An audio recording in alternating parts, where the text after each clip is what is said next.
Praise lord. Welcome to the channel. Jesus దేవుని మహాకృపను బట్టి అందరూ క్షేమంగా ఉన్నారని ఆశిస్తూ ఉన్నాను.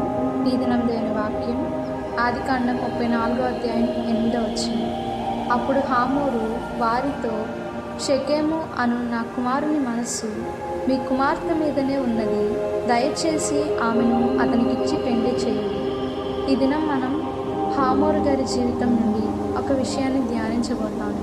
అదేమనగా, హామోరు గారి దగ్గరికి తన కుమారుడు వచ్చి తను తప్పు చేశాడు అని చెప్పినప్పుడు తన తండ్రి అది తప్పు అని చెప్పకుండా తన కొడుకును సమర్థించి ఎవరైతే అన్యాయం చేయబడ్డారో వారి యొద్దకే వెళ్ళి ఇది చేయండి అని తప్పుగా సలహాలు ఇస్తా అన్నాడు. మరి మనం ఏ విధంగా ఉన్నాం?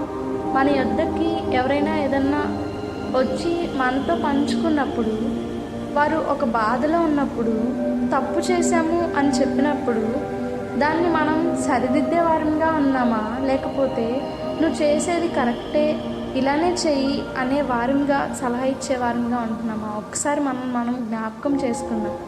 దేవుడు నీ పొరుగు వారిని ప్రేమించమన్నాడు. ఆ ప్రేమను ఏ విధంగా చూపించాలంటే, వారు నీ యొద్దకు సలహాకు వచ్చినప్పుడు అది నిజాయితీగా ఇస్తున్నావా, లేకపోతే వారిని మోసపుచ్చేదిగా ఉన్నదా? ఒకసారి మనం జ్ఞాపకం చేసుకుందాం. ఆయనకి లోబడే జీవితం అయితే మనము ఇది తప్పు అని ఖచ్చితంగా చెప్పేవారంగా ఉండాలి. ప్రార్థించుకుందాం.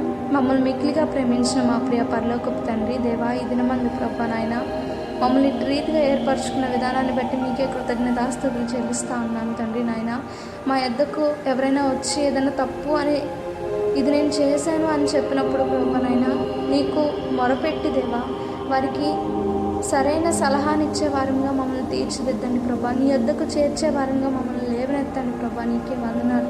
వారు ఒకవేళ తప్పు చేస్తే ప్రభా దాన్ని సరిదిద్దడానికి మీరే సహాయం చేయమని ఈ ప్రార్థన నజరేయుడు మా ప్రభువుని రక్షకుడైన యేసు నామములో అడిగి వేడుకొని పొంది ఉన్నాము తండ్రి.